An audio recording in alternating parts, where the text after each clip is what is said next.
Jesus Christ's tomb. Opened after 2,000 years. What archaeologists found inside will shock you. Welcome back to the Ancient History Channel, the place where we explore humanity's greatest mysteries. Today, I'm going to take you on an incredible journey where history, religion, and science collide in powerful ways. You know, religion has long been a sensitive topic, both mysterious and controversial. And when it comes to the most iconic religious figures in history, few can rival Jesus Christ, a sacred figure worshipped by billions for over 2 millennia. But behind the stories in the Bible, there are still hidden corners few have imagined. Recently, a shocking event took place. The tomb believed to be the final resting place of Jesus was officially opened after more than 2,000 years sealed shut. And what was found inside stunned not only archaeologists, but the entire world. That's not all. Some new studies suggest that Jesus may have traveled as far as India and Tibet, where he encountered and learned from the wisdom of Buddhism and Taoism. Even more surprisingly, many of his philosophies share unexpected similarities with those of the Buddha and Laozi. So what is really being hidden? Have we misunderstood Jesus for thousands of years? Join me as we uncover all the mysteries about Jesus in today's video. Now let's get started with the first discovery.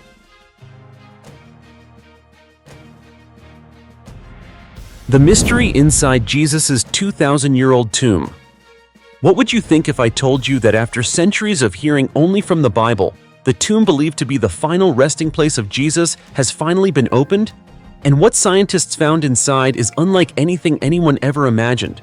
This isn't a legend or a conspiracy theory. It's the result of a real excavation, study, and restoration carried out right at the Church of the Holy Sepulchre in the ancient city of Jerusalem, one of the holiest sites in Christianity. The tomb was sealed beneath a heavy marble slab placed in the 16th century, and it may have existed long before that. After hundreds of years, this slab was removed for the first time, and when that moment came, archaeologists were overwhelmed. Frederick Hebert, an archaeologist with National Geographic, even exclaimed in amazement, "We are looking at the original rock surface, the very place where Jesus' body was traditionally laid." The tomb lies within a small structure called the Edicule, which means little house. But don't let the name fool you, because inside it holds a treasure trove of history, religion, and faith spanning more than 2 millennia. Did you know? The Edicule was damaged by fire in the early 19th century and rebuilt in 1808. Today, it's being restored once again by a research team from the National Technical University of Athens, using advanced technology under the supervision of Professor Antonia Moropoulou, who sees this as a major breakthrough in preserving this sacred heritage. According to Christian tradition, after being crucified, Jesus was laid on a stone bed inside the limestone tomb, and then, according to the Bible, he was resurrected. On the third day, many women came to the tomb and found the body was gone, and this story has formed the foundation of faith for billions over the past 2,000 years.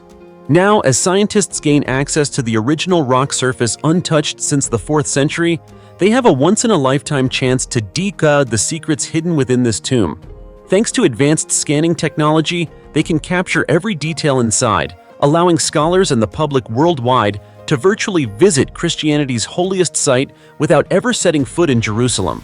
Professor Moropoulou emphasizes that this is not just an archaeological project, it's a journey connecting science, history, and faith. Because what's uncovered inside the Edicule could shed light not only on the tomb's origins, but also on the evolution of Christian faith over thousands of years. But is this really the place where Jesus once rested? And if it is, then perhaps the mysteries within that stone will surely change how we see religion, history, and the very nature of belief. What do you think? The conspiracy behind the death of Jesus, the most controversial execution in human history. Have you ever wondered, was the death of Jesus, the greatest symbol of Christianity, really just a simple religious execution? Or was there a deeper political conspiracy behind it, a carefully orchestrated purge, and even secret cooperation between religious authorities and foreign rulers? The story we're about to explore is not just a slice of religious history, but a complex historical case full of mysteries, one that, according to some scholars, still holds many unanswered questions to this day. In his book, Killing Jesus, The Unknown Conspiracy Behind the World's Most Famous Execution, author Stephen Mansfield offers a completely different perspective. After nearly 30 years of studying the death of Jesus, he insists, We still don't fully understand this event. Jesus, based on what we usually hear, is known as a teacher of love and forgiveness. But from another angle, he was also a fierce rebel who directly challenged the corrupt power structures of his time, confronting the Jewish priests and officials who had turned the Holy Temple into a place of personal profit. He didn't just preach, he acted. He overturned the tables of the money changers, calling them thieves and robbers in broad daylight in front of hundreds of people. That act was like a slap in the face to those who thrived on the public's apathy and the silence of the system. Clearly, no one in power would tolerate a poor and unknown man like Jesus who wielded influence enough to threaten their hold on authority. Mansfield argues that those behind the conspiracy to kill Jesus were not simply the Romans, but an alliance of corruption, both Jewish religious leaders and Roman political authorities who feared that the popular uprising inspired by his teachings would shake their status and interests. They weren't afraid of Jesus because he performed miracles. They feared him because he had the power to inspire and move people, to make them think, speak out, and resist. And once the people rose up, power built on fear would collapse. So they had to act first. Jesus' death was no longer just a religious matter. It was a meticulously planned sentence involving politics, power, greed, and extreme injustice. Jesus didn't die for his own sins, but because of the wickedness and deceit of an entire system. A man stood up and spoke the truth and was killed for daring to say it. So, Good Friday is not only a day to remember a tragic crucifixion, but also a moment to reflect. How many Jesuses today are still being silenced just for speaking the truth? His painful death opened the door to hope, faith, and resurrection. But at the same time, it reminds us that holiness always comes at a price, especially when it confronts greed and lies. What do you think? Was Jesus really killed because of a hidden conspiracy? Or was it just the way history unfolds? Be sure to leave your comments below this video. Let's discuss one of the never-ending cases in human history together. The truth behind Jesus' birthday on December 25th. Every year during Christmas, lights, Christmas trees, cheerful songs, and warm wishes fill the world. Everyone knows this is the day to celebrate the birthday of Jesus, the central figure of Christianity. But after celebrating Christmas for so many years, have you ever wondered, did Jesus really have his birthday on December 25th?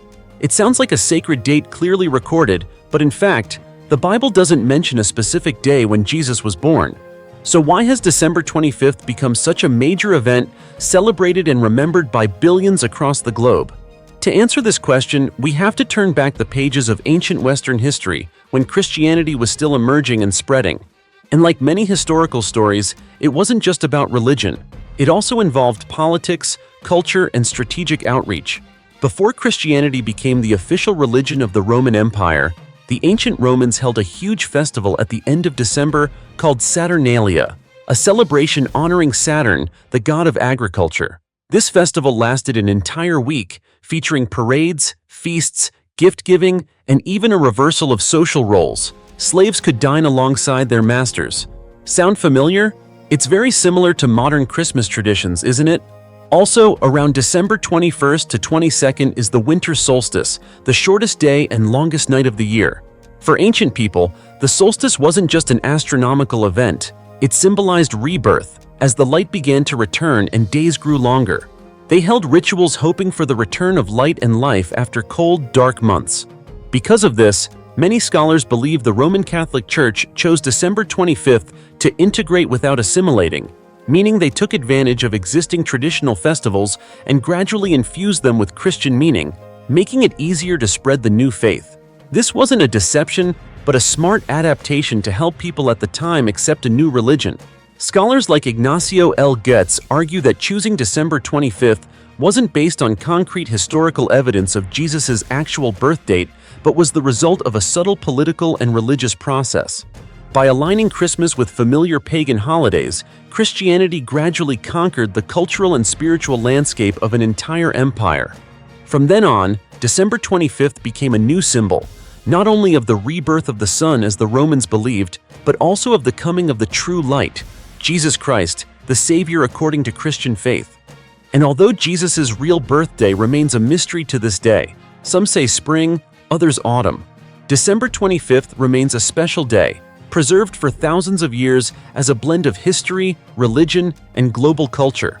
So when you gather around the Christmas tree, sing Jingle Bells, or simply sit quietly reflecting on the meaning of this day, remember, behind this seemingly simple holiday lies a long story of integration, adaptation, and the spreading of faith. Veronica's veil, the cloth bearing, Jesus' face, and the timeless mystery of healing. Among the many strange legends in the Christian world, there is one story that has moved countless people to tears and led millions of believers to kneel before this symbol for centuries.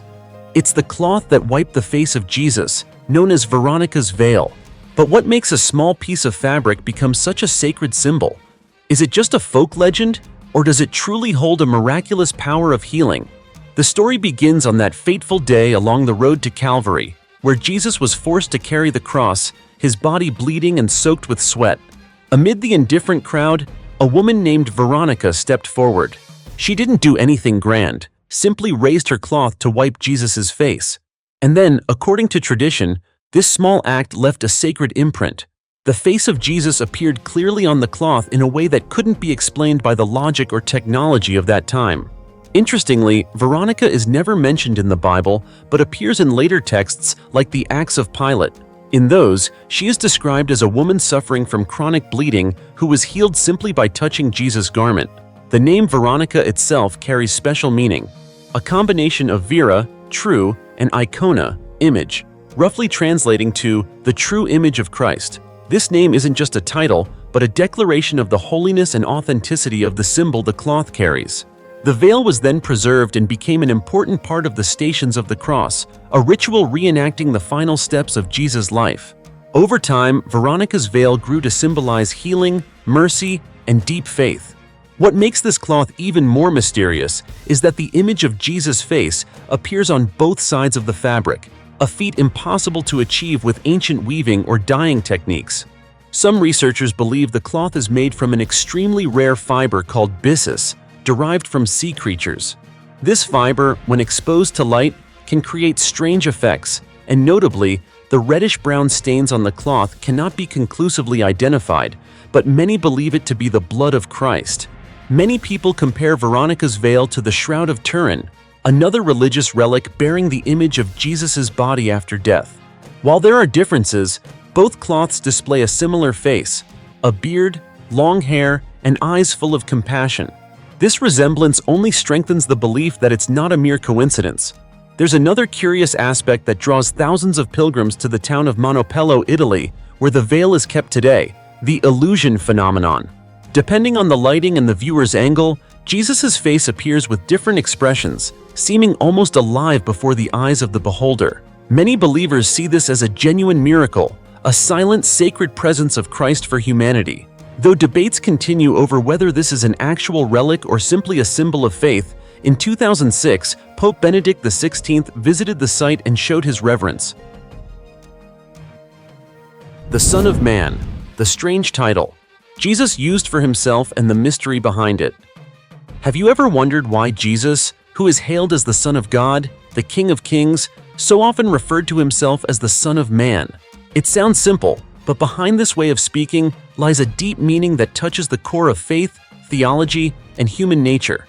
Throughout his journey of preaching, healing, and suffering, Jesus didn't choose grand titles like Messiah or Son of God to describe himself, even though, of course, he had every right to do so. Instead, he quietly but firmly called himself the Son of Man. So, who is this Son of Man? How can a phrase that sounds so ordinary carry such a divine message? In ancient Jewish culture and the Old Testament, the term Son of Man didn't simply refer to a mortal human being. In the book of Daniel, the image of one like a Son of Man coming with the clouds of heaven describes a powerful figure granted glory and eternal dominion. When Jesus referred to this before the religious leaders, he was declaring that he was the fulfillment of that prophecy. There's a striking moment in the New Testament that is both astonishing and shocking. When Jesus was questioned by Caiaphas, the high priest, about his identity, he boldly responded, "You will see the Son of Man seated at the right hand of power and coming on the clouds of heaven." This statement caused an uproar among the religious authorities, who tore their robes and exclaimed, "He has blasphemed," because they clearly understood that the Son of Man Jesus spoke of was not just an ordinary man, but the Messiah foretold by prophecy. That's why the title, Son of Man, is not simply a sign of humility or weakness. It perfectly combines divinity and humanity. Jesus carried the nature of a human, feeling pain, sorrow, hunger like any mortal. But at the same time, he bore the nature of God, capable of forgiveness, salvation, and unconditional love. Perhaps Jesus chose to call himself the Son of Man because he wanted to be close to the people he came to save. He didn't want to create distance through majestic titles, but chose to live as one of us, so that we might understand that God is not only enthroned on high, but also walks alongside us in our suffering and joy. On the other hand, this title is also a subtle challenge. He makes his listeners question, how can a mere Son of Man heal the blind, raise the dead, forgive sins, and ultimately rise from the dead? By calling himself the Son of Man, Jesus both concealed and revealed himself. Those with faith see the divinity hidden beneath the human form. Those without believe, they see just an ordinary man speaking blasphemy. This story makes us wonder, do we truly understand the image of the Son of Man that Jesus wanted to convey? A simple title that opens up infinite layers of meaning about the relationship between heaven and humanity. And that is what makes it special. Jesus didn't need to crown himself king. With just 2 words, Son of Man, he said everything about his mission, love, and power as the Savior, both God and companion to each of us. What did Jesus really look like? Decoding his mysterious appearance through history and archaeology. Jesus, the name that has left a profound impact not only in religion, but also in culture and art throughout human history. But did you know that his true appearance remains one of the greatest mysteries that science and history are still trying to solve? Do the familiar images of Jesus with long hair and fair, rosy skin found in murals and churches truly reflect the historical person? According to the Bible, Jesus was born around 4 BC in Bethlehem, a sacred town in Judea, home to the Jewish people. As a child, he lived briefly in Egypt before his family settled in Nazareth, a small town where he grew up and worked as a carpenter. His life was simple and humble, often marked by hardship and suffering. The Gospels depict Jesus as someone who walked a lot, lived modestly, and practiced humility. His clothing was very ordinary, probably a plain wool tunic, undyed, warm but not long enough to cover his legs entirely, or a sleeveless cloak that allowed ease of movement under the harsh Middle Eastern sun. He definitely did not wear the formal or lavish robes often shown in traditional paintings. But the story doesn't end there. Archaeologists and historians have dug deeper, examining archaeological evidence and ancient texts. They suggest Jesus was likely lean but strong, with an average height for men of that era, about 5 feet 5 inches tall, with light brown hair, fair skin, and light-colored eyes.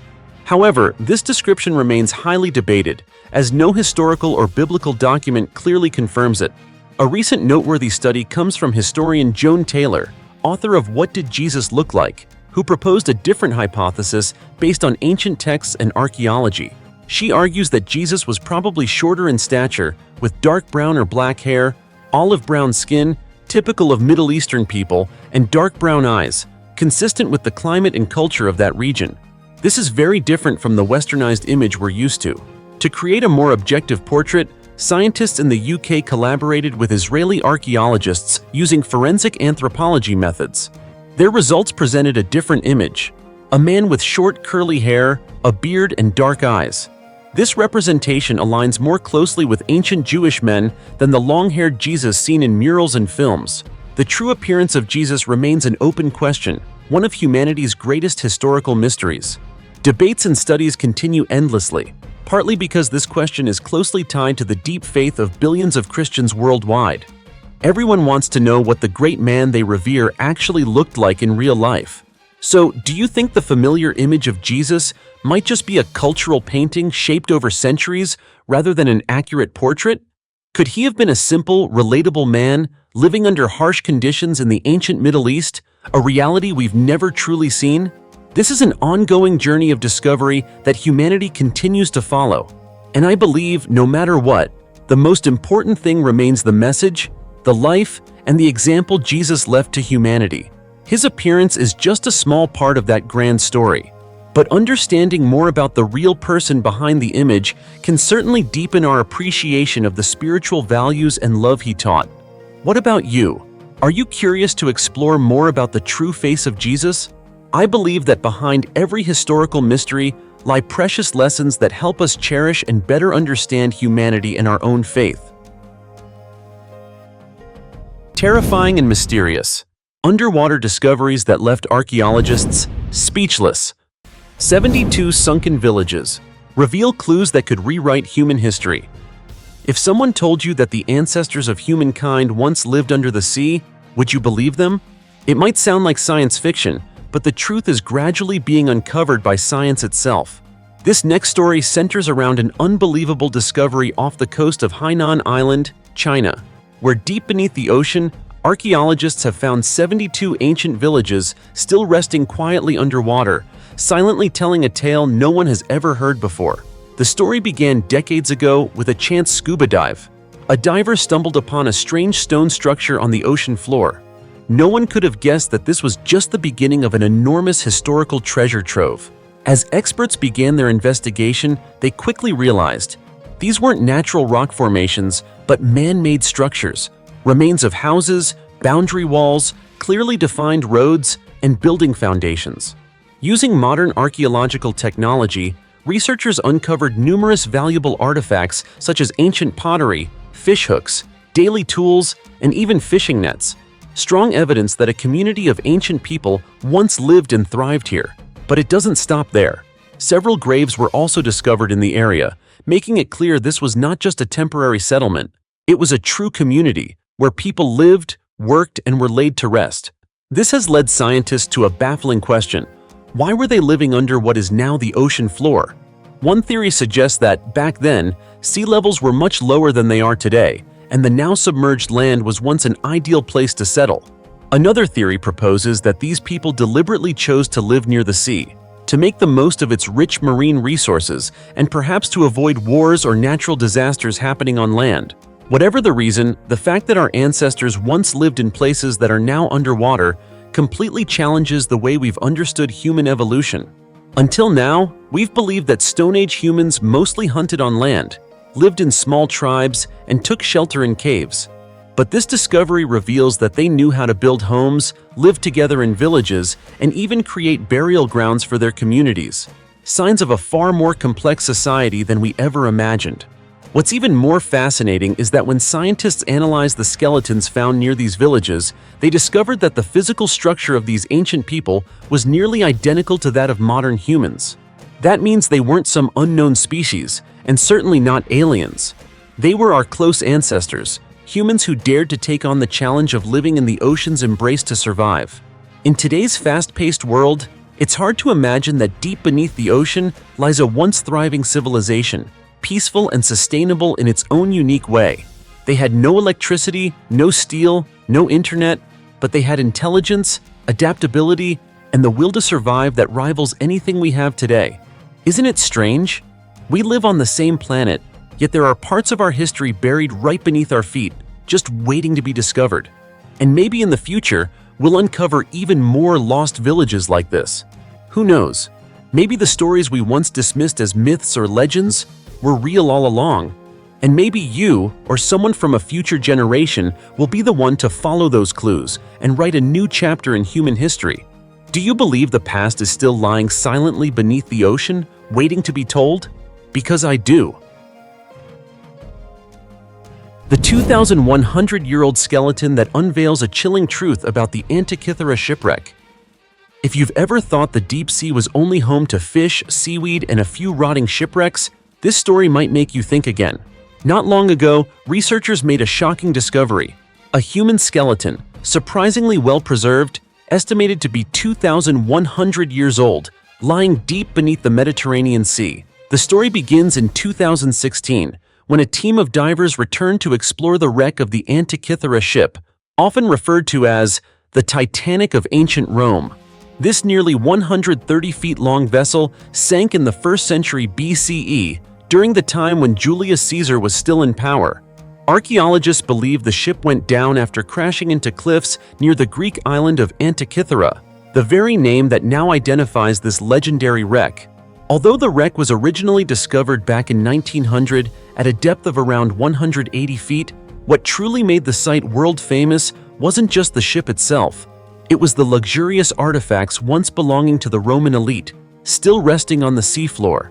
Among the recovered treasures, the one that stunned the world the most was a highly advanced mechanical device, often called the world's first computer. This ancient machine was used to track the movements of the sun, moon, planets, and even predict the dates of the Olympic Games. But the most shocking discovery wasn't a relic, it was a human body. On August 31, 2016, the archaeological team uncovered the partial remains of an unfortunate victim from the shipwreck. Incredibly, the skeleton had been remarkably well preserved, despite having been submerged for more than 2 millennia. As you probably know, ocean currents and marine life usually destroy all traces of human remains over time. But in this case, the person may have been naturally protected, buried beneath nearly 20 inches of broken pottery and seabed sediment. The recovered bones include 2 arm bones, 2 femurs, several ribs, and part of a skull with teeth still intact.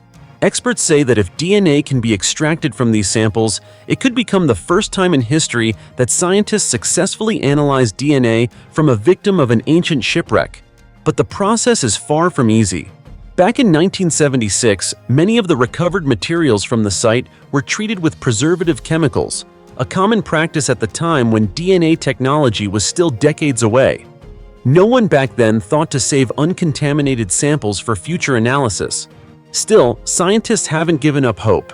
Based on the size and shape of the femur bones, researchers suspect the remains belong to a male, possibly a crew member. But to confirm important details like gender, ancestry, and even facial features, they'll need official permission from the Greek government to proceed with deeper testing. Although many questions remain unanswered, the archaeological team gave this unknown man a symbolic name, Pamphilos, a word inscribed on a nearby drinking cup found close to the bones, which means friend of all in ancient Greek. A gentle, almost nostalgic name, don't you think? World War II shipwrecks resurface after 70 years beneath the sea.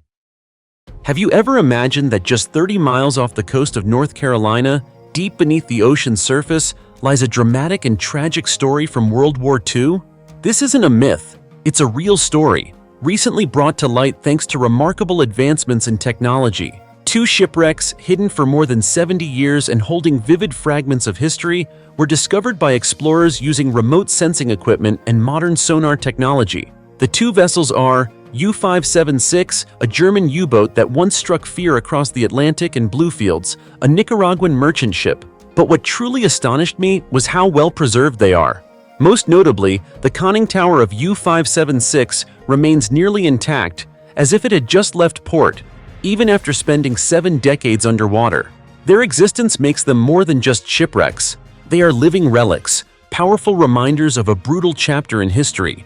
Do you know how the tragic fate of these 2 ships began? It started on July 14, 1942, when a convoy, protected by the U.S. Coast Guard and Navy, departed from Virginia, heading toward Florida. What seemed like a routine journey was shattered the very next day by a sudden attack from U-576. On the night of July 15th, the German submarine launched torpedoes, striking several ships in the convoy, including Bluefields. Bluefields sank within minutes, slipping to the ocean floor. Fortunately, the entire crew survived, managing to escape in time. But U-576 wasn't so lucky. After inflicting heavy damage, the submarine came under fierce counterattack from U.S. Navy escort ships. The intense pursuit ended with U-576 being completely destroyed, taking all 45 crew members down with it. Today, the area on the seafloor where the 2 wrecks rest is not just a dive site, it's the final resting place for 45 sailors aboard U-576. These shipwrecks are not just historical artifacts, they are sacred war graves, protected under international law. Discovering and preserving these wrecks is a way for us to honor the sacrifices of those who now lie in the vast, silent ocean. When you look deep into the sea, you can feel the peaceful stillness surrounding these ships, a stark contrast to the explosions, chaos, and tension of one of World War II's fiercest naval battles. These wrecks serve as unforgettable reminders of the horrors of war and of the brave individuals who fought and died for freedom. You might wonder, why does the discovery of a sunken ship carry such weight? The answer is, every wreck tells a story, a memory, a piece of history that can never be replaced. When we respect and preserve these legacies, we ensure that the past stays alive, not just for us, but for generations to come. So when you look at these sunken vessels, don't just see wreckage. See the breadth of history, the people and stories that gave them meaning. The ocean isn't just a calm blue expanse, it's a living museum, filled with unforgettable imprints of another era. And perhaps through discoveries like this, we'll gain a deeper understanding of the past, so we can value the present even more. Underwater cemetery reveals a chilling secret that moves the heart. If you think cemeteries only exist on land, think again. Far away in the vast ocean, there lies a cemetery submerged about 65 feet below the water's surface, cold, lonely, and almost completely unknown. Located off the coast of Fuencaliente in the southern part of La Palma Island, Spain, this cemetery was not created for tourism or attraction. It stands as a silent tribute to 40 monks who tragically lost their lives in a horrifying event back in 1570. The story begins with a missionary journey of these 40 Roman monks. They set sail carrying faith, a sacred mission, and hopes to spread the light of belief. But as their ship approached the French coast, they were attacked by a group of pirates. None survived. More cruelly, their bodies were thrown into the sea without prayers, without burial rites. For nearly 450 years, their resting place was forgotten, until descendants decided to place 40 stone crosses beneath the ocean, right where the monks were abandoned. Each cross marks a grave, a soul never laid to rest in peace. And so, an underwater cemetery was born, silent beneath the waves but screaming in the hearts of those who know its story. Beneath the cold water, the sight of 40 crosses standing in a row on the ocean floor sends chills down anyone's spine. Not from fear, but from sorrow. Amid the peaceful world of the sea, a sad chapter of people who lived for faith yet died in injustice suddenly appears. But you know what's the most heartbreaking? Very few people even know this cemetery exists. Except for professional divers or those who have heard the story by chance, this place remains hidden beneath the scenic beauty of the beach above. Tourists still swim and play just above these cold graves, unaware that beneath their feet lies a painful history buried in silence. That silence, that is what makes this story so haunting. The crosses seem to be waiting for someone to call their names, to remember them, or simply to cast a compassionate glance their way. Because dying once is losing the body, but dying twice is when no one remembers you. However, the underwater cemetery in La Palma is not the only one of its kind. Off the coast of Miami, Florida, there is a place called Neptune Memorial Reef, an underwater cemetery with a completely different vibe. No sorrow, no mourning. This is a peaceful resting place for those who love the sea and wish to merge with the ocean after their last breath. Neptune Memorial Reef was inspired by the legendary city of Atlantis, a place where souls are believed to live forever beneath the deep sea. Here, loved ones can choose resting spots, erect statues, place crosses, or even design memorials for the departed. It's like an underground city, no lights, no noise, but filled with sacredness. 2 cemeteries, 2 stories, 2 completely different worlds. One is a wake-up call about crime and unjust sacrifice.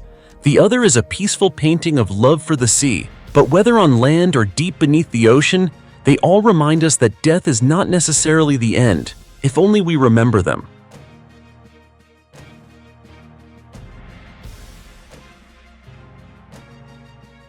Prehistoric airport at the bottom of the Atlantic Ocean. The deep ocean has long been a world full of mysteries, one that, despite all technological advances, humanity still cannot fully explore. Recently, a shocking discovery was made at the bottom of the Atlantic Ocean, stirring excitement among scientists and explorers alike.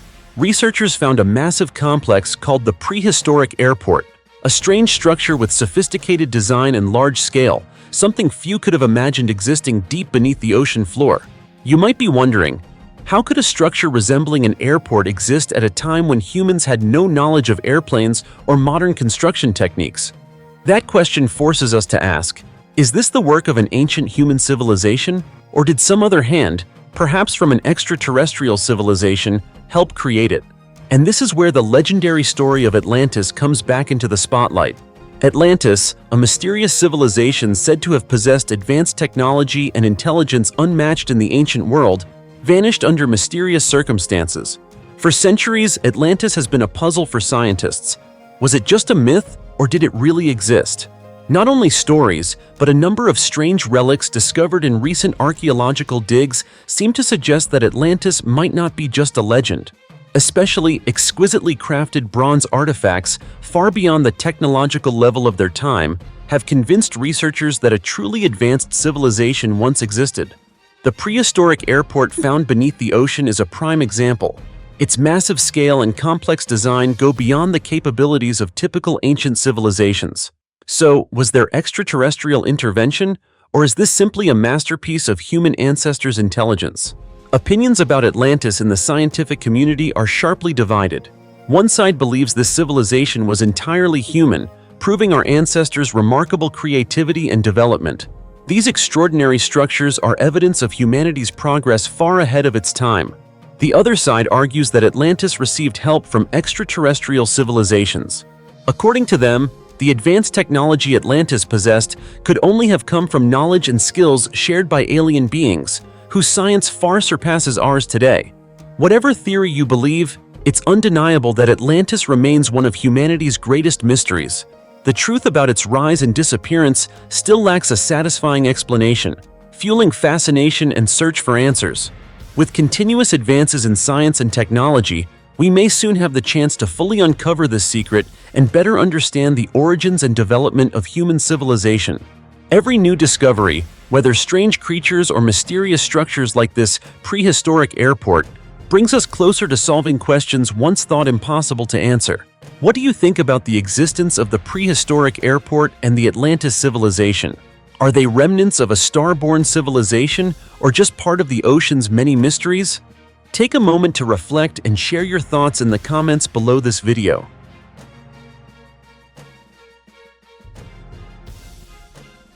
The real-life Falkor, the mystery of the ghost fish at 8,200 feet, that stunned scientists.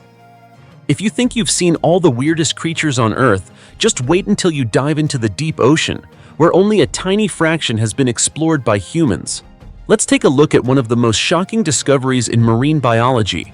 A strange creature so unusual that even scientists aren't sure exactly what it is. This mysterious fish, ghostly white like a spirit, was recently filmed by NOAA's Okeanos Explorer submersible at a depth of 8,200 feet, right in the heart of the Mariana Trench, known as the final frontier of the ocean. At a depth where sunlight cannot reach and pressure can crush anything not well protected, a tiny creature about 4 inches long suddenly appeared on camera. It has a slender body, milky white skin, striking yellow eyes, and swims gently, as if drifting between two worlds.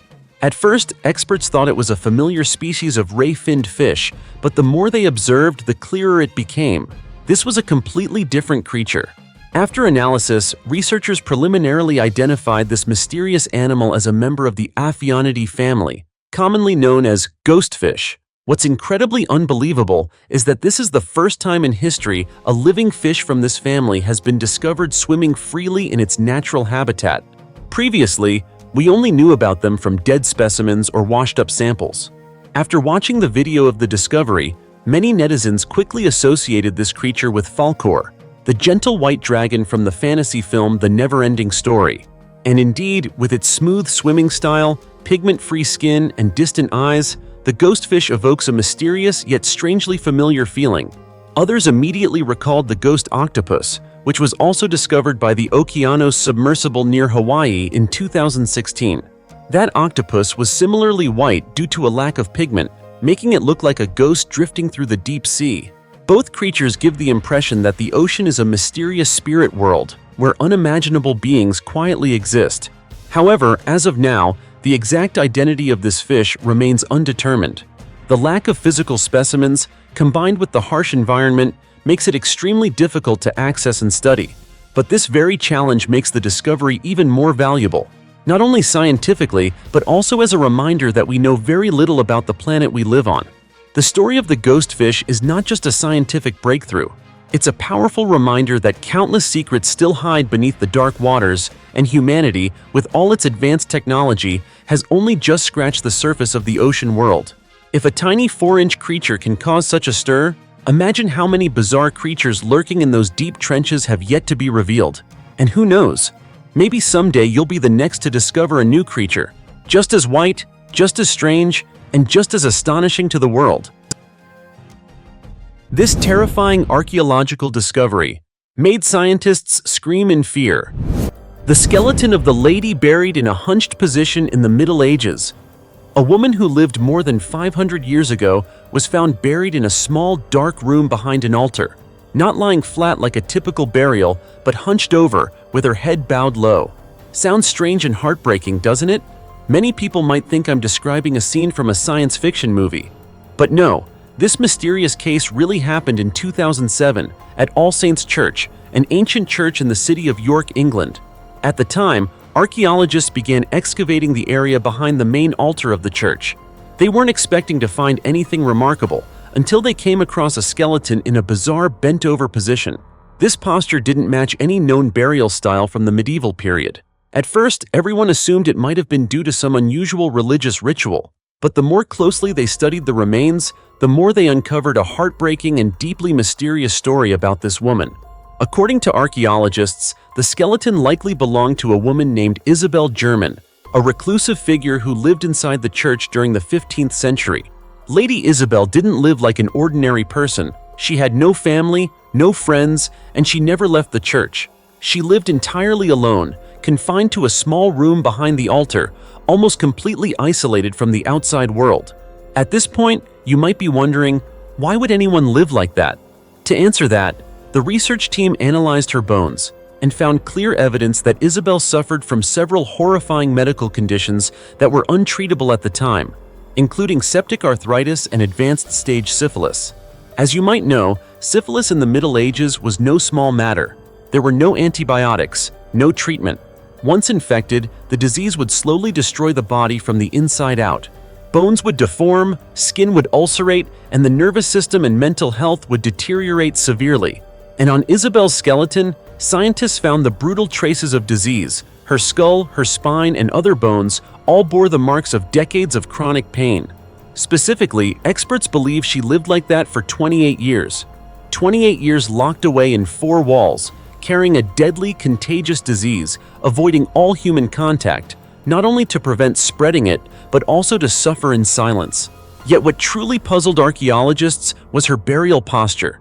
Instead of being laid out flat, typical for someone of religious status, Isabel was buried hunched over, as if bowing her head in submission or pain. Was her body so twisted by illness that it physically could not be straightened? Or was this a strange form of reverence, an act of ultimate devotion and sacrifice? Whatever the reason, one thing is certain. The story of Lady Isabel German isn't just another archaeological discovery. It's a haunting snapshot of life in the Middle Ages, a time when disease ravaged not just the body, but also the spirit, pushing people into isolation and despair. 6 skeletons found, face down in a cliffside cave. Some of the world's most chilling mysteries are hidden in places of breathtaking natural beauty, and Gran Canaria, one of Spain's Canary Islands, is exactly that kind of place. While millions of tourists flock to the island each year for sunshine, surfing, and stunning views, high up on a rugged cliff, archaeologists uncovered something truly spine-chilling: 6 human skeletons lying face down inside a rocky cave. Just hearing that feels unsettling, doesn't it? But wait, the story doesn't end there. According to the excavation team, some of the skeletons weren't just lying face down. They were found with their hands and feet bound, and their bodies covered with large, heavy stones. It was as if someone had deliberately trapped them there, not with the honor of a proper burial, but in a violent, almost ritualistic way. Veronica Alberto, the lead archaeologist on the dig, called it a case of violent death, and she meant it literally. These people were not buried in the traditional sense, she said. This was a burial practice that strongly symbolizes violence. Some bodies were forced to lie flat against the cave floor, then crushed beneath large stones. Others were tied with leather straps, leaving clear marks on their bones. A strange coincidence? Every single skeleton belonged to a man, and all of them had large, muscular arms, suggesting they were men used to hard physical labor, or perhaps even warriors. But what led these men to such a bizarre and brutal end? The initial theory from the archaeological team is that these 6 individuals may have been native islanders, dating back to somewhere between the 16th and 18th centuries. after the Spanish began colonizing the Canary Islands. That period was marked by intense conflict between the indigenous Guanche people and the European colonizers, often erupting into violent uprisings. So was this a secret execution meant to punish rebels? Or could it have been a form of ritual sacrifice rooted in indigenous spiritual beliefs? At this point, no one knows for sure. There were no artifacts found alongside the bodies, no weapons, no jewelry, no daily tools. Nothing but bones and the crushing weight of the stones that held them down. To uncover the truth, archaeologists are currently waiting on carbon isotope dating to determine the exact time of death. But until those results come in, the identities, backgrounds, and cause of death of these 6 men remain a total mystery, one that continues to baffle archaeologists and captivate historians, explorers, and mystery lovers alike. And you know what? Right now, all we're left with are faint clues, bones lying in silence inside a mountain cave, and a handful of controversial theories trying to explain what really happened. A giant dinosaur fossil, measuring 6.5 feet long, discovered in western France. Have you ever imagined that? Hidden beneath the soil of a peaceful vineyard village in western France, there could be a prehistoric treasure buried for millions of years? If not, let me tell you a story that recently stunned the archaeological world. Experts unearthed a massive dinosaur thigh bone, measuring over 6.5 feet long and weighing nearly 880 pounds. Just hearing that is impressive enough, but the story behind this bone is even more fascinating. After detailed examination, researchers found that the bone was still remarkably well preserved, despite being about 140 million years old, dating back to the late Jurassic period, a time when dinosaurs ruled the Earth. Even more astonishing, the bone weighs around 880 pounds, which strongly suggests it belonged to a giant dinosaur, possibly the largest ever discovered in France. Scientists are currently comparing it to another thigh bone fossil found in 2010 to determine whether the 2 bones might have come from the same dinosaur. It's a thrilling scientific puzzle, piecing together fragments of history, one discovery at a time. Experts believe the fossil likely belonged to a sauropod. Those long-necked giants that stood up to 60 feet tall, lived around 150 million years ago, and roamed the Earth's subtropical forests. These herbivorous creatures eventually vanished in the Cretaceous extinction event, which marked the end of the dinosaur era. Just imagine, an animal of that size once walked the very ground we now call modern-day France. Hard to believe, right? The fossil was discovered in Angoulême, a region known not only for its delicious vineyards, but also for being a treasure trove of paleontology. Since the early 21st century, archaeologists and volunteers have unearthed thousands of fossil specimens here, ranging from dinosaurs to invertebrates to diverse plant life. The area's humid subtropical climate helped create a rich ecosystem that preserved millions of years of natural history. This dinosaur fossil discovery isn't just another milestone in modern archaeology. It opens up an entirely new window into our ancient world. With every fossilized bone, we're transported back to a wild, untamed Earth, where colossal creatures roamed and ruled, painting a vivid and awe-inspiring picture of our planet's past. Have you ever thought that what we know about dinosaurs might just be the tip of the iceberg? Each new fossil found rewrites history, helping us understand more about how life evolved and changed through the ages.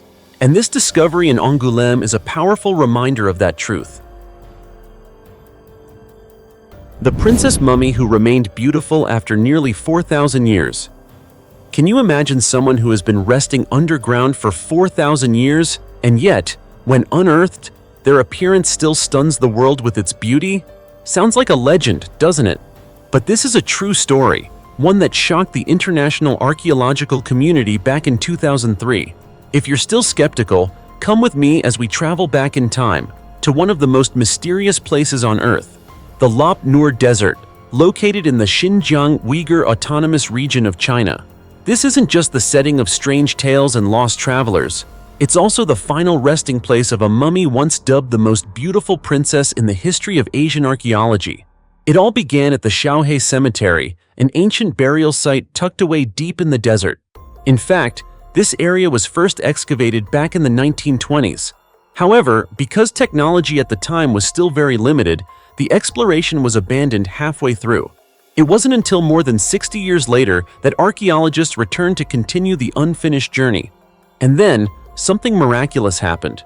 The team discovered a particularly unusual tomb buried deep beneath layers of sand and time. When they opened it, they were speechless. Inside was the body of a woman, believed to be a princess, so breathtakingly beautiful it left everyone stunned. Unbelievably, after nearly 4 millennia, her body remained intact. Not only had it not decomposed, but her skin still retained its elasticity and softness, as if she had just fallen asleep. Most striking of all was her face. A high, delicate nose, soft, thin lips, and an elegant oval face. Preserved with such detail it resembled a finely crafted wax figure, except it wasn't created by any artist. This was real beauty, untouched for 4,000 years. But the story doesn't end with her appearance. What truly puzzled scientists was the result of her DNA analysis. According to the findings, her genetic makeup wasn't entirely East Asian. Instead, it showed a mysterious mix, an unusual blend of both East Asian and European ancestry. This raised a major question. Could it be that thousands of years ago, there were already migrations, interactions, and cultural exchanges between East and West? Is it possible that today's Xinjiang region once served as a crossroads for ancient civilizations? After surveying the entire cemetery, archaeologists identified around 330 tombs. Unfortunately, more than half, specifically 160 of them, had already been damaged over time. Harsh weather, invasive sands, and possibly even human destruction had all taken their toll. And so, in the vast sea of desert sands, the Xiaohe princess is not just a mummy, she is a whisper from the past, a silent message about a once thriving civilization that now lives only in fragments. What do you think? Was her stunning beauty the result of ancient embalming secrets? Or is there something even more mysterious at play? And how many more treasures like this still lie buried in silence beneath the earth? Hard to say, isn't it? But if you ask me, I believe there are many more, waiting to be discovered.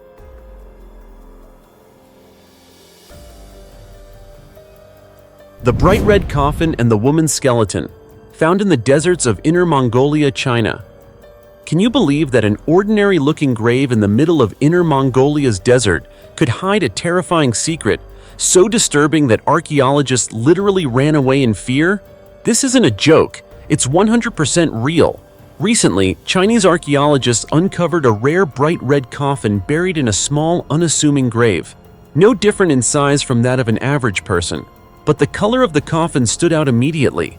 Instead of the usual somber black or dark wood, this coffin was painted a vivid red, a color that, in ancient Chinese culture, symbolizes luck, prosperity, and joy, typically reserved for weddings, festivals, or the Lunar New Year.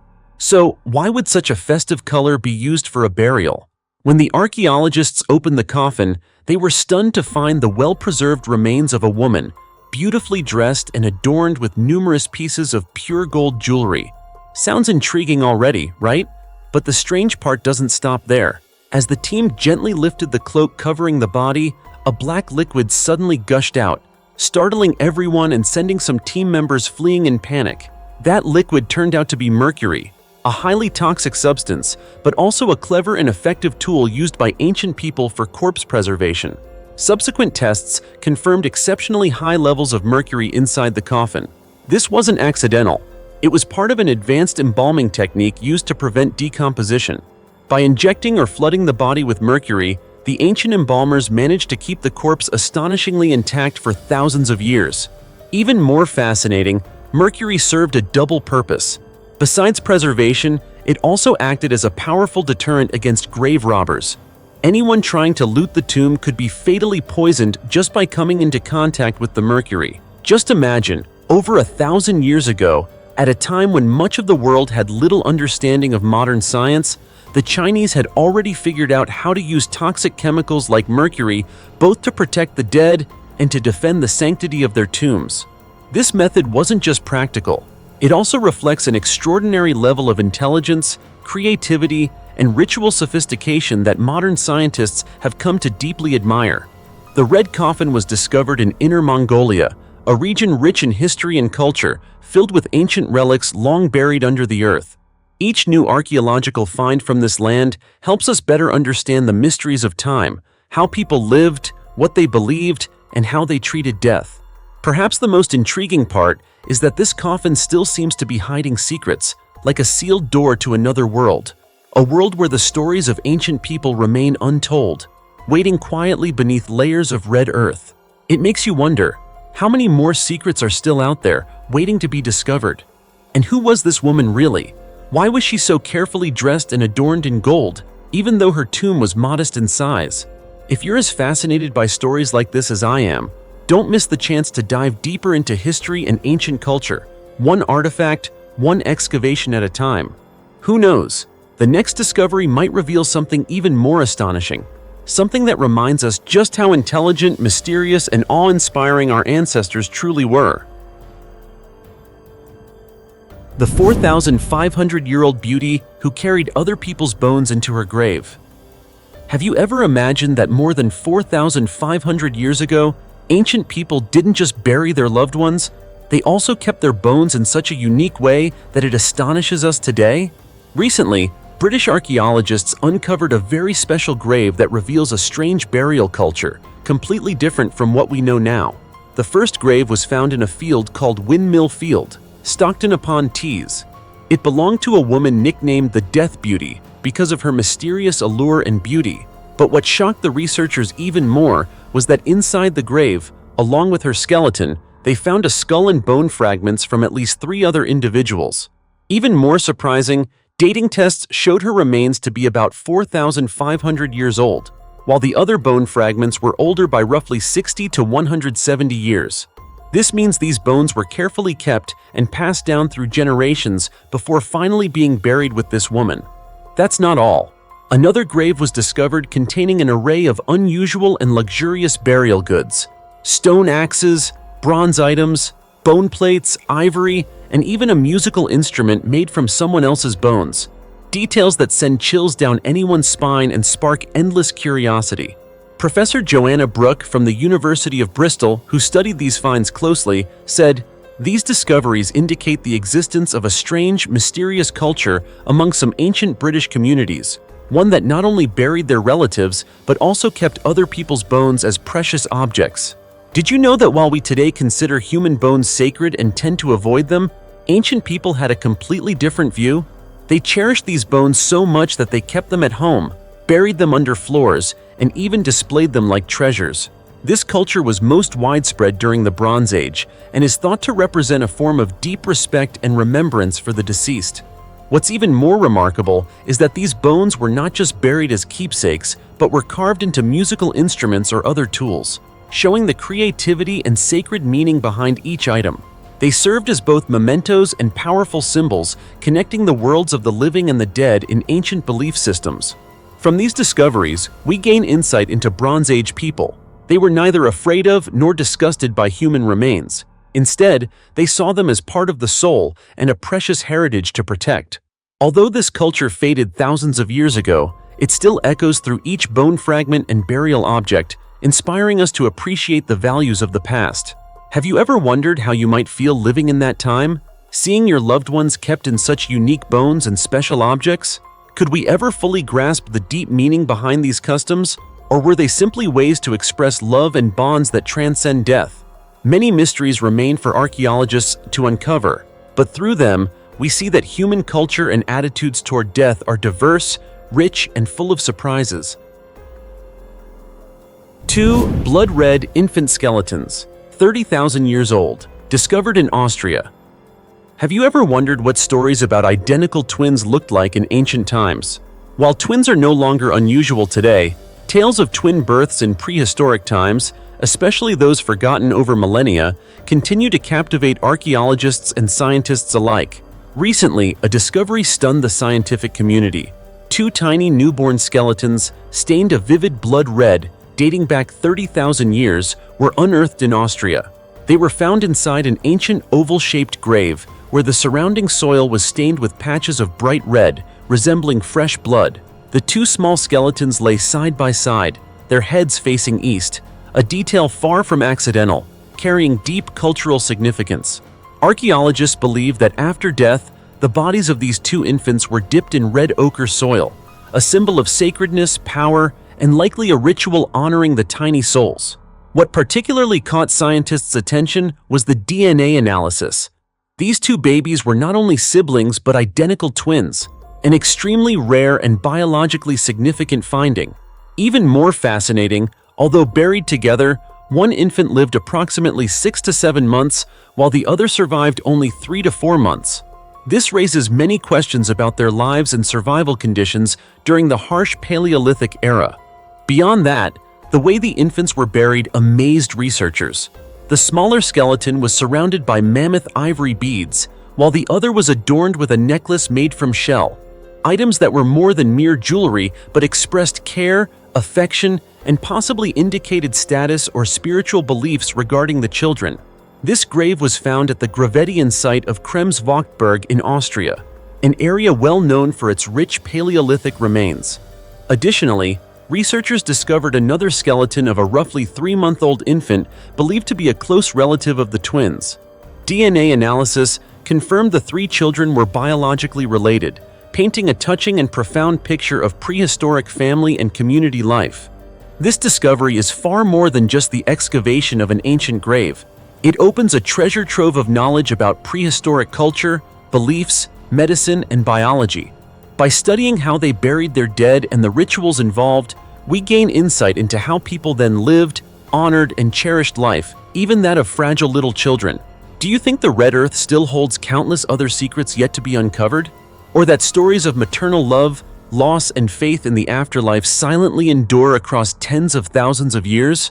The discovery of these special twins acts as a key, unlocking a doorway through time, bringing us closer to the lives of the earliest humans on our planet.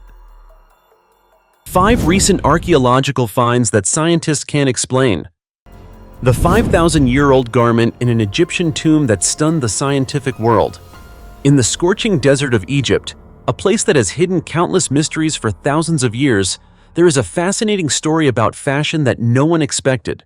It's not about gold, mummies, or ancient amulets, but about a single garment. A real wearable piece of clothing so exquisitely made that archaeologists were left speechless when they discovered it. It has survived for over 5,000 years. This garment is called the Tarkhan shirt, a simple-sounding name, but it's a unique treasure in the history of archaeology.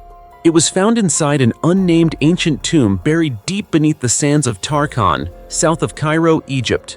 What makes this shirt so special isn't just its age, dating back to 3,482 BCE, but its near-perfect condition after being buried under sand and dust for millennia. Sounds unbelievable, right? A fabric item, a material that typically decays and deteriorates over time, surviving more than 5,000 years in the harsh, dry heat and extreme natural conditions of the desert. But that's exactly what happened. Not only did it survive, but the shirt is astonishingly beautiful. From its soft V-shaped neckline and impeccably precise stitching to the delicate folds across the chest, all showing the masterful craftsmanship of ancient tailors. Without knowing its origin, many might mistake it for a high-end fashion piece from a modern boutique. And that makes sense. Experts say that if the Tarkhan shirt were faithfully recreated today, it would sell like hotcakes. The fitted sleeves, perfectly shaped V-neck, lightweight fabric, and refined design are exactly the trendy style young people adore now. Here's something even more amazing. According to researcher Jana Jones from Macquarie University in Australia, this shirt wasn't made just for display. It was truly worn. Wrinkles on the elbows and underarms, areas that stretch and bend frequently, prove it was used regularly, not just as a ceremonial garment or offering. It's possible that the wearer was a noble or a person of high status in ancient Egyptian society, where only the elite could afford such elegant clothing. In fact, in ancient Egyptian culture, cloaks and garments were considered sacred objects, as valuable as food, perfumes, or amulets, and were often buried with their owners to accompany them in the afterlife. Wall paintings inside tombs also depict similar garments to the Tarkhan shirt, showing that fashion at the time was not only for beauty, but also deeply spiritual. And can you guess what? Such a priceless treasure was nearly discarded as trash. After being brought to the Petrie Museum in the early 1900s, the Tarkhan shirt got lost in a pile of fabric scraps, ignored for decades. It wasn't until 1977, during a reorganization of the storage, that experts realized the tattered fabric was actually a complete shirt. And from then on, the world began to reevaluate the value of items once thought worthless. Today, the Tarkhan shirt has become a timeless archaeological icon, vivid proof of the sophisticated development of humans thousands of years ago. The Red Queen in the Stone Coffin, the unsolved mystery of the ancient Maya. The story you're about to hear is not a legend nor a Hollywood movie. It is 100% true, discovered deep within the tangled jungles of Mexico, once the cradle of the ancient Maya civilization. And the main character is none other than a woman buried in blazing red cinnabar powder, resting inside a stone coffin buried beneath a mysterious temple. Archaeologists call her the Red Queen, a name both proud and eerie. It all began in 1994, when archaeologist Fanny Lopez Jimenez and her team were studying the steps of Temple 13 at the ancient city of Palenque, one of the most important Maya sites. While surveying the stone structure, they accidentally discovered a hidden tomb. When the stone coffin lid was opened, the team's eyes were drawn to the scene before them. A corpse completely covered in a deep red layer of cinnabar powder, so thick that the bones underneath could not be seen. This red powder is exactly why she earned the name Red Queen. But that's not all.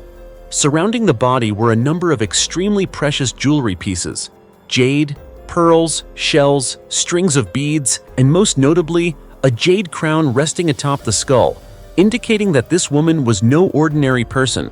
Bone analysis showed that the woman died around the age of 60, a relatively advanced age for that time. Of course, she wasn't a life of hardship. Based on archaeological evidence, her diet was rich in protein, heavy in meat, and her strong teeth indicate she was well cared for, possibly belonging to the nobility or even royalty. The problem is, the true identity of the Red Queen remains a big mystery. There are no inscriptions, no markings, no tombstones, no clues to reveal who she really was. Even the funeral mask buried with her has long since shattered into hundreds of small green pieces, believed to have once been a highly elaborate mourning mask, similar to those worn by other royal Maya figures. Yet archaeologists refuse to give up. Based on the tomb's location, inside Temple 13, right next to the pyramid where King Pakal, Palenque's great ruler, is buried, a hypothesis has been proposed. The Red Queen may have been Pakal's wife, mother, or sister, someone who once held supreme power in this kingdom. The theory makes sense: a carefully tended tomb, a woman buried with full royal honors, resting beside the most famous king in Maya history. Clearly, she could not have been a commoner. Still, for more than 20 years, despite using every available method, from DNA analysis to chemical testing, scientists have yet to reach a definitive conclusion. Who was she? Why was she buried with such special rites? Why is there no record of a powerful woman buried next to King Pakal? And so, the Red Queen remains, mysterious, magnificent, and proud in her blood-red cinnabar, challenging time and the intelligence of the modern world. Perhaps one day, a bone fragment, a leftover DNA sample, or a forgotten inscription deep in the Palenque jungle will reveal her secret.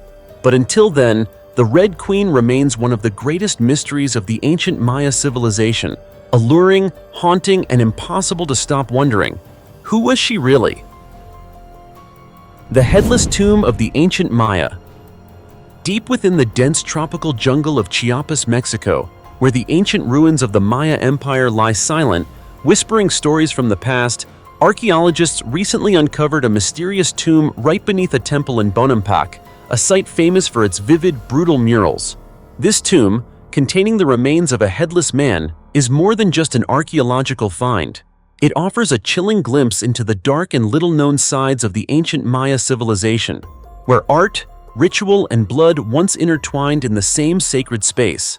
Around 790 AD, Bonampak was a bustling city with thousands of Maya inhabitants. At its heart stood a three-room temple, known as the Gallery, filled with murals that vividly depict the daily life, rituals, and warfare of the Maya people. The first room shows a ceremony introducing a young heir, while the third portrays a sacred bloodletting ritual. But it's the second room that made scientists' hearts stop.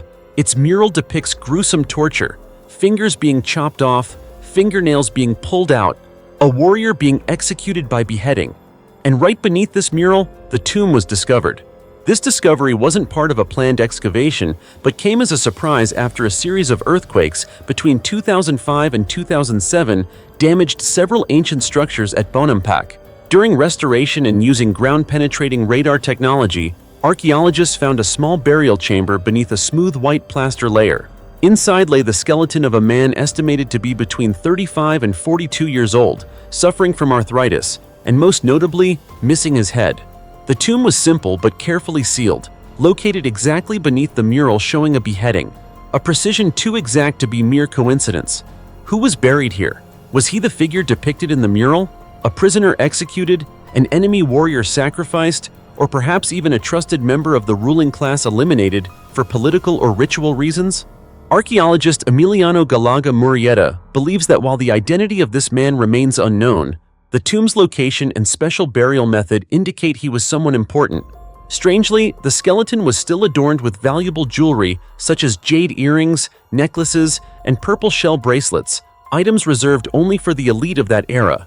If this had been a looted tomb, these treasures would have disappeared.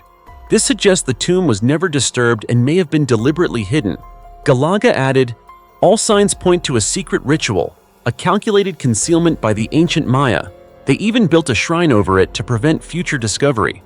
Besides the bones and jewelry, the tomb contained a stone knife and a plaster flower bowl, both likely related to religious ceremonies. The small hole at the bottom of the bowl may have been used to collect blood, a ritual characteristic of Maya belief systems. This further supports the theory that this man was a victim of a live sacrifice, possibly offered as a blood tribute to the gods. One major question remains: where is his head? Some speculate that the head was buried separately in a ritual designed either to increase the value of the sacrifice or to protect the spirit. Researchers are now conducting DNA analysis and radiocarbon dating to clarify this man's relationship to others who lived in Bonampak, especially King Chan Muan II, who ruled when the murals were painted. He might have been a betrayed relative or a high-ranking enemy warrior kept as a sacred trophy before being sacrificed inside the temple. But even if he was from Bonampak, that does not rule out the possibility he was a sacrificial victim, because even Maya nobles could be offered if necessary. Maya culture was not simply about astronomy or architectural art. It was a world where religion, politics, and violence intertwined to form a strict and terrifying belief system. The self-opening coffins in Barbados. Around the world, there are countless mysterious stories that remain unsolved to this day. Most of them spark curiosity, especially when they involve spiritual matters or the deceased, like the story of the self-moving coffins of Barbados. According to the tale, more than 200 years ago, the Chase family mausoleum on the island of Barbados in the Caribbean experienced a strange phenomenon. The coffins inside the tomb moved on their own. The Chase family mausoleum was built around 1720 in the cemetery of Oistins Parish Church on the island nation of Barbados. At first glance, it's a modest structure, half-buried and unremarkable compared to surrounding tombs. But the mysteries it has held for hundreds of years demand attention. The first body placed in the mausoleum was that of Mrs. Thomasina Clark, buried in July 1807. Later, two sisters, Mary Ann and Maria Chase, were buried there in 1808 and 1812. Until then, nothing unusual happened. But just a few days later, when the tomb was opened for the fourth time to receive the body of the girl's father, everyone was shocked to see that the two small coffins of Mary Ann and Maria Chase had been moved from their original spots. In fact, the younger sister's coffin was standing upright, with the head turned downward toward the ground. Suspecting intruders, the mourners returned the coffins to their places, then blocked the entrance with a large stone and sealed it with mortar. However, in 1819, when another Chase family member died and the stone was removed to bring the body in, the mysterious events resumed. Every coffin inside the mausoleum had shifted from its original position, lying scattered like in a storage room. Yet the mortar sealing the entrance remained intact. The sandy floor inside showed no unusual marks, and the burial items were untouched. The story didn't end there. No matter what the Chase family did to protect the mausoleum, each time a relative was buried, they witnessed the coffins moving again from the positions where they had been carefully placed. The case caused such a stir that the governor of Barbados personally came to inspect and cemented the entrance, sealing it with his official stamp. Months later, when the governor returned and found no signs of disturbance or tampering with the seal, he approved opening the tomb for inspection. To everyone's surprise, the disorder remained. Only Mrs. Thomasina Goddard's wooden coffin, which had rotted, stayed put. The others were noticeably shifted, some standing, some lying down, in no order. There was not a single sign, not even the smallest, of forced entry from the outside. After this event, the Chase family moved all the coffins to another burial place. The mausoleum was abandoned and eventually became a tourist attraction. The first theory suggested deliberate vandalism by outsiders. Many Chase family members were British soldiers once seen as invaders by locals, so it was plausible that someone wanted to disturb their eternal rest. But no evidence of break-ins was ever found. Moreover, the tomb is in a very visible location. After the strange events became known, it was one of the most watched places in Barbados. It would be nearly impossible for anyone to sneak in unnoticed.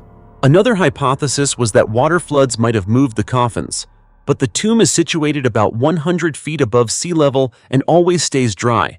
So, where would the water come from? Some suggested earthquakes, but Barbados lies outside any active volcanic zones. And if quakes caused the shifts, why were the neighboring tombs unaffected? Back in 1957, author Eric Frank Russell proposed a magnetic force rotating the lead coffins around an axis.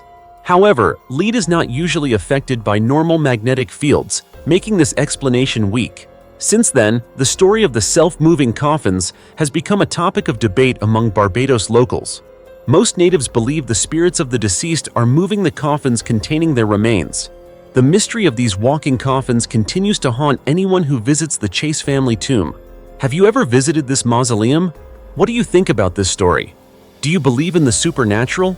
Share your thoughts below in the comments so we can discuss.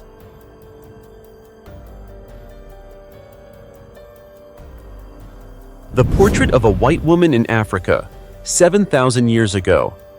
Amid the scorching sun and burning sands of the Namib desert, where modern life seems impossible to take root, there lies a discovery that has stunned both archaeologists and the global scientific community. An ancient portrait etched in stone near Bolandabeka Mountain, the highest peak in this desert at 8,560 feet above sea level, has challenged the world's understanding of human history. What makes this painting so extraordinary, almost unbelievable, is its central image. A white noblewoman dressed and styled exactly like a modern European woman, standing amid a group of dark-skinned people in a stone carving dated to around 7,000 years ago, about 5,000 BC. This strange discovery was first made in 1927 by a French engineer conducting geological surveys in the Kusiti area, adjacent to Bolandabeka Mountain.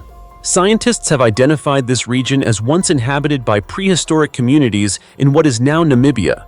The painting is carved on a large stone in a barren, wild landscape, surrounded by sand dunes as high as 820 feet, one of the driest places on Earth.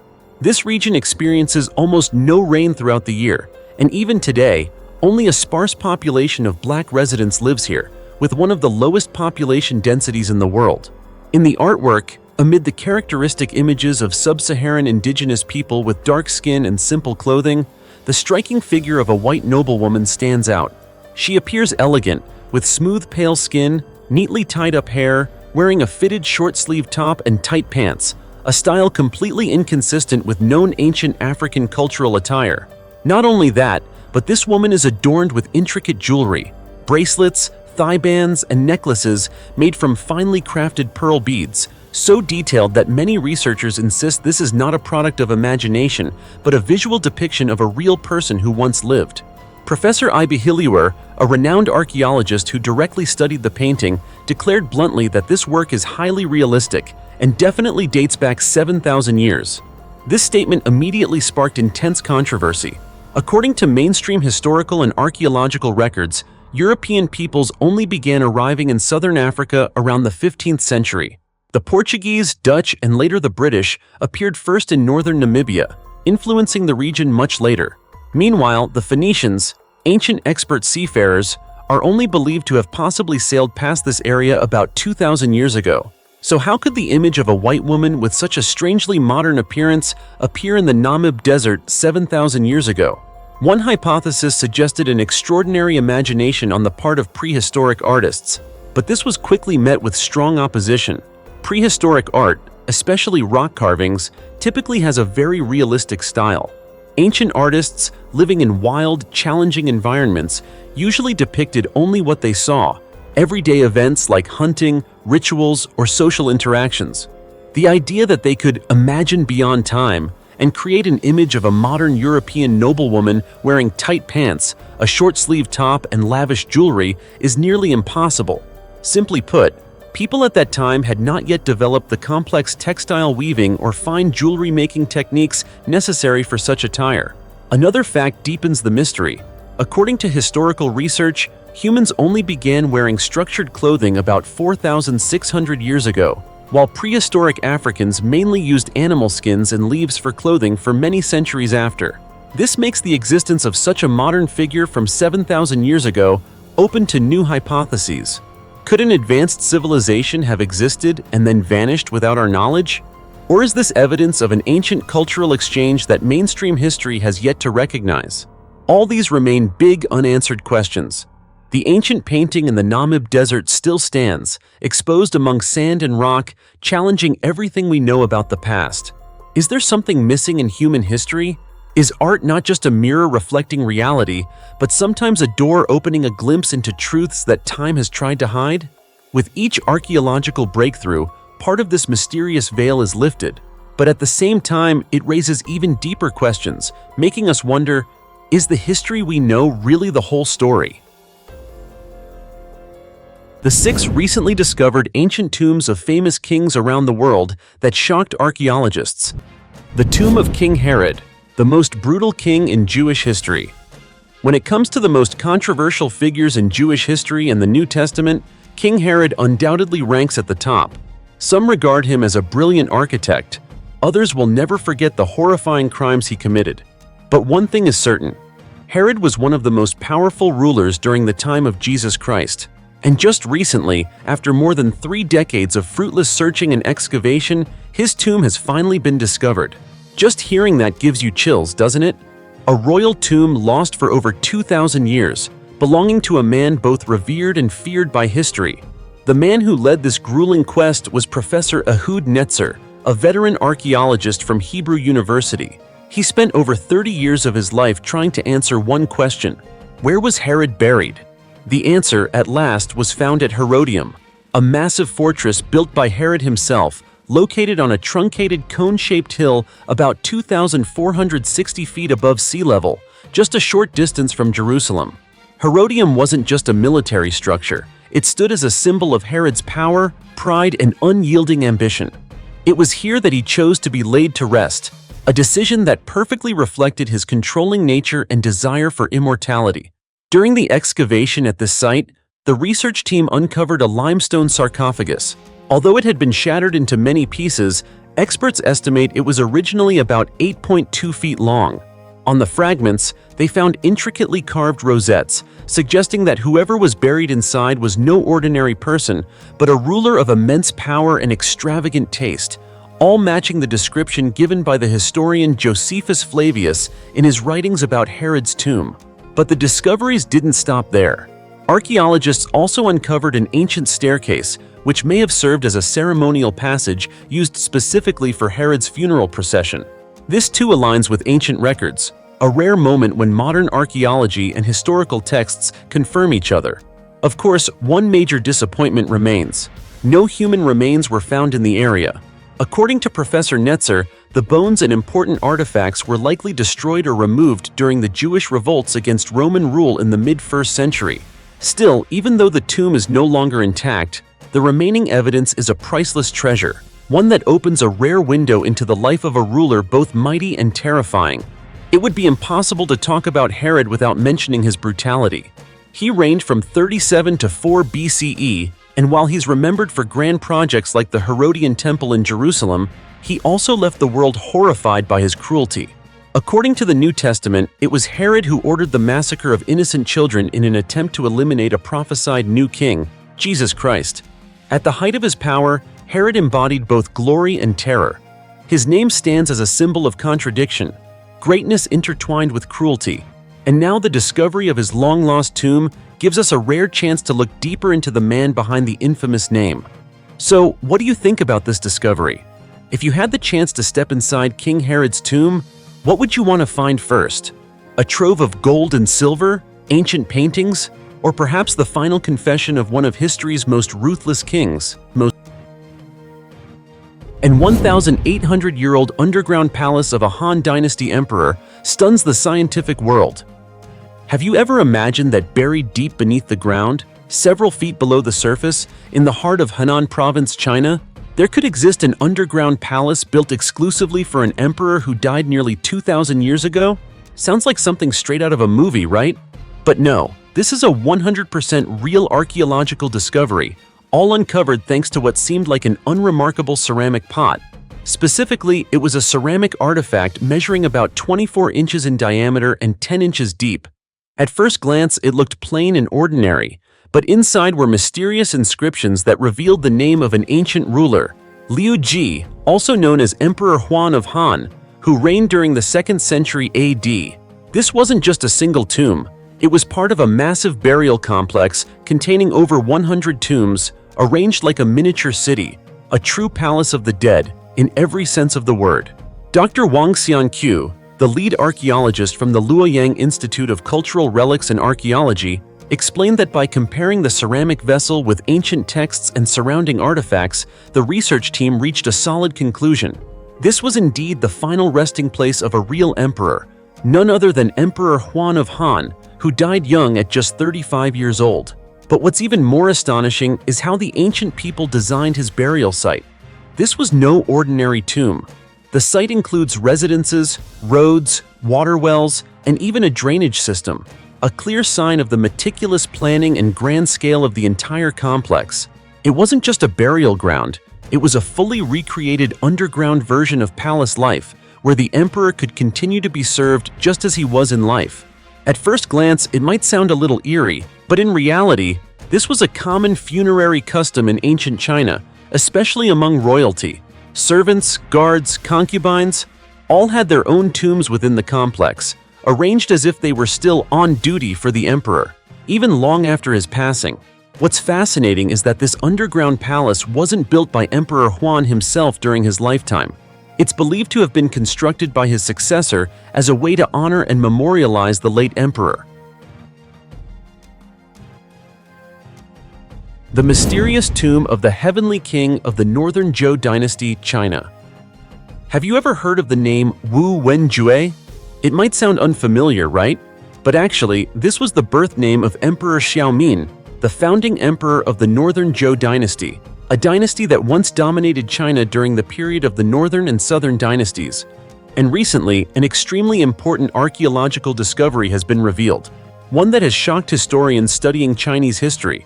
The tomb of this emperor was just found in Hanyang City, Shanxi Province, China.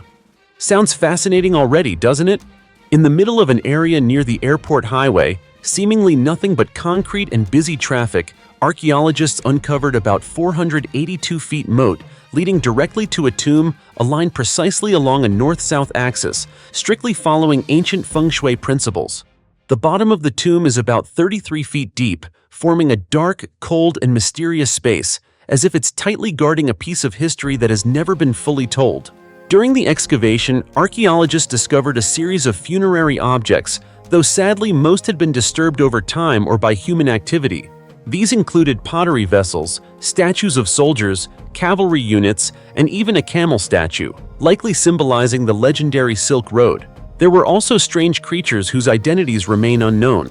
But what truly made archaeologists celebrate was a small yet invaluable detail, an inscription found inside the tomb bearing the name Wu Wenjue. This was the key to confirming that the tomb belongs to Emperor Xiaomin, the first emperor of the Northern Zhou Dynasty.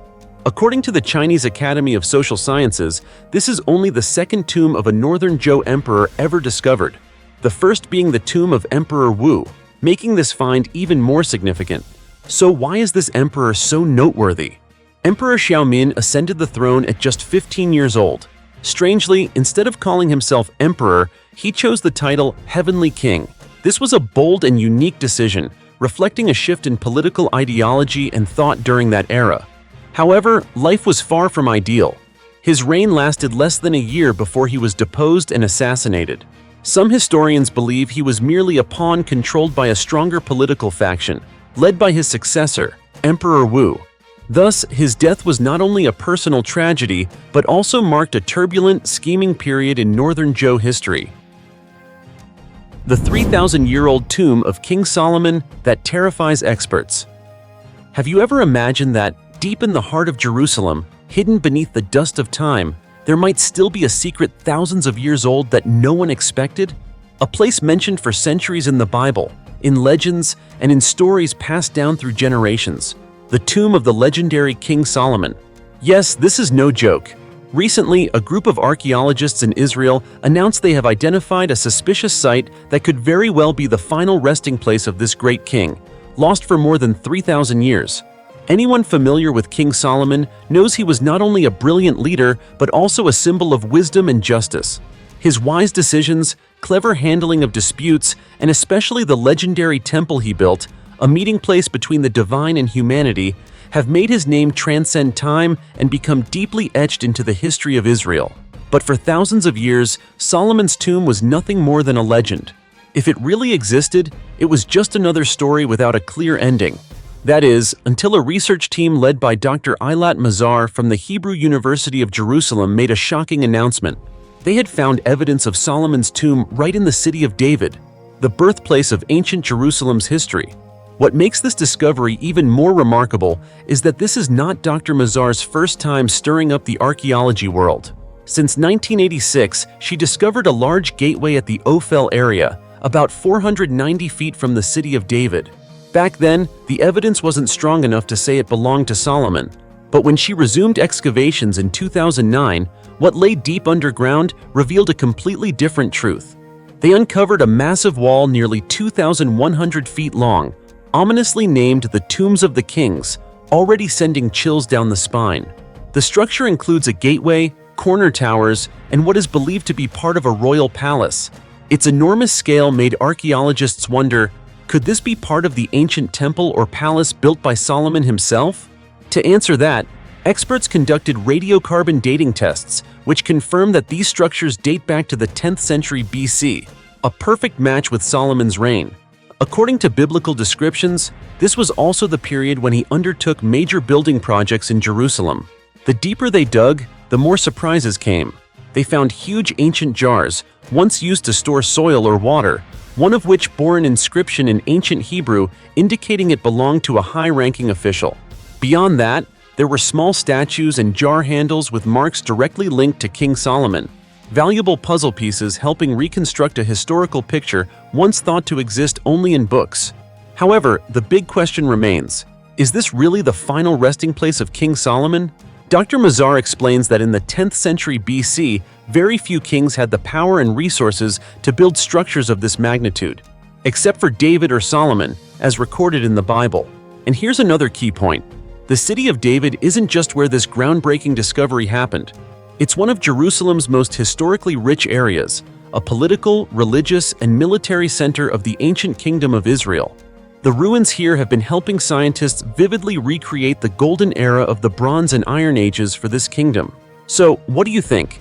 Are we standing on the edge of one of the greatest secrets in Jewish and Christian history? Could King Solomon's tomb be more than a legend, finally emerging after millennia buried by time? And if you had the chance to see King Solomon's tomb in person, what would you most want to discover inside? Would it be a vast treasure, a religious secret, or something even more astonishing? Share your thoughts in the comments so we can discuss together. The most luxurious tomb of Pharaoh Setti I, a masterpiece of ancient Egyptian art, underground. If you think of ancient Egypt and only picture mummies and pyramids, you've probably only seen the tip of the iceberg. Why do I say that? Because deep underground, beneath the blazing desert sun of Luxor in southern Egypt, lies a place called the Valley of the Kings. This is not just a tourist spot, it's one of the greatest archaeological treasures, holding the legacy of a legendary civilization. Among dozens of pharaohs' tombs discovered here, the tomb of Pharaoh Setti I, designated Kfev 17, is considered the ultimate underground palace, the most lavish and magnificent tomb in ancient Egyptian history. Pharaoh Setti I, also known as Menmatra Seti I, was one of the most prominent kings of the New Kingdom period, the Golden Age of Egypt that lasted from the 16th to the 11th century BC. Though he reigned for only about 12 to 15 years, from 1294 to 1279 BC, he laid a strong foundation for his successor, Pharaoh Ramesses II, one of ancient Egypt's greatest rulers. Seti I's tomb was discovered by the Italian archaeologist Giovanni Battista Belzoni on October 16, 1817. When he opened the gate leading underground, before his eyes stretched a labyrinth 450 feet long, the longest tomb in the Valley of the Kings, with hand-painted murals so vibrant and intact they looked as if painted yesterday. Inside the tomb are 17 large and small chambers, with walls and ceilings covered in mythological scenes depicting daily life in ancient Egypt, religious rituals, and sacred symbols. Notably, the burial chamber features the first vaulted ceiling ever built in an Egyptian tomb, a major architectural breakthrough of the time. However, the tomb's fate has been far from peaceful. After its discovery, it suffered numerous invasions by expeditions, study, and vandalism. Between 1828 and 1829, the French archaeologist Napoleon removed several wall sections and transported them to Europe. The decorative ceilings, columns, and reliefs, once the pinnacle of ancient artistry, were displaced and shattered. Today, these precious fragments are displayed scattered across the world in places like Berlin, Germany, Paris, France, Florence, Italy, and London. Pharaoh Setti I's original sarcophagus, made of alabaster and intricately carved with spells and protective symbols, was taken to England in the 1820s. It now rests in the basement of the Sir John Soane Museum in London, where it's open free to the public. What's special is that Seti I's tomb is still open to visitors, but not everyone can enter easily. Admission to the Valley of the Kings is about $13 and allows access to 3 common tombs. But if you want to step inside KV-17, the tomb of Seti I, you'll have to pay an extra $45. Trust me, every penny is worth it. Just one step inside, and you'll feel yourself drifting back 3,000 years in time, witnessing firsthand the splendor, sophistication, and mystery of a civilization that once was the center of the ancient world. The tomb of Emperor Napoleon, a silent majesty in the heart of Paris. In the lavish heart of Paris, where people are often captivated by the Eiffel Tower or strolling along the Seine River, there stands a monument that embodies both power and the painful memories of war. The Invalides, the final resting place of Napoleon Bonaparte, the great emperor of France. When hearing about Napoleon's tomb, many might imagine a lavish, extravagant structure rivaling legendary tombs like that of Qin Shi Huang. But no, Napoleon chose a resting place that is both simple and elegant, enough to express imperial dignity, yet imbued with the disciplined spirit of a seasoned military leader. The Invalides was originally built in the 1670s as a hospital and residence for war veterans under King Louis XIV. Over 3 centuries later, it is transformed into a grand military history museum and a memorial honoring generations of French soldiers who fought for their country. This vast complex still includes a functioning hospital for veterans, a testament to Invalides' enduring connection to the military, from past to present. From above, you can see rows of buildings arranged perpendicularly, forming a unique east-west symmetry. This design not only creates architectural harmony, but also forms 15 small garden courtyards, adding to the serene and contemplative atmosphere. Going deeper inside, to the south lies the Saint Louis des Invalides Church, which hosts royal ceremonies and serves as the main church of the French military. Its dome, gilded with over 22 pounds of gold, sparkles brilliantly under the Parisian sun, resembling a giant crown resting in the heart of Europe. The dome rises more than 100 feet high, standing as one of France's most impressive examples of classical architecture. Crossing the Esplanade des Invalides, a grassy expanse stretching more than 1,600 feet, you finally reach Napoleon I's tomb, the soul of the entire Invalides complex. His tomb lies at the center of a grand circular crypt, designed with solemn dignity. The coffin, carved from red quartzite, is shaped like a stylized saddle, symbolizing the fierce warrior spirit. Surrounding it are 12 statues of women wearing laurel wreaths, representing the 12 great victories the emperor achieved during his European campaigns. Moreover, engraved on the marble floor around the tomb are the names of 8 significant battles: Rivoli, Pyramides, Marengo, Austerlitz, among others, like a stone epic recounting the era when Napoleon dominated the continent. But Napoleon isn't alone here. The crypt is also the resting place for many legendary generals and French heroes from World War I and World War II.